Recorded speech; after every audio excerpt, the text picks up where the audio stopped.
Hello students, welcome to the next lecture on software engineering subject, unit 1, introduction to software engineering. We'll be looking about models. So unified process is one of a successful model where it has been strictly aligned with the UML language.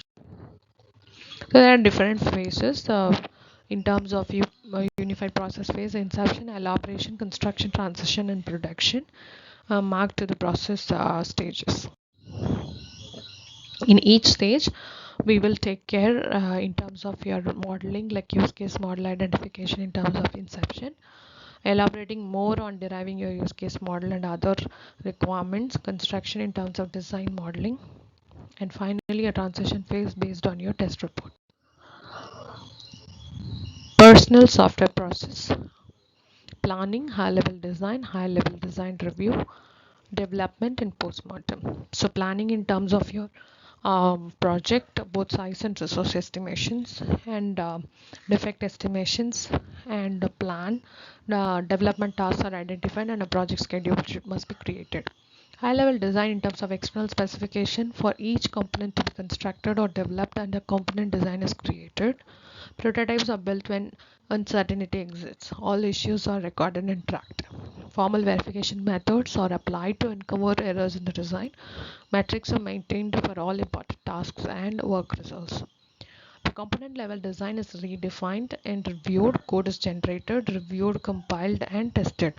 Metrics are maintained for all important tasks and work results. Postmortem: using the measures and metrics collected. This is a substantial amount of data that should be analyzed statistically. The effectiveness of the process is determined. Measures and metrics should provide guidance for modifying the process to improve its effectiveness.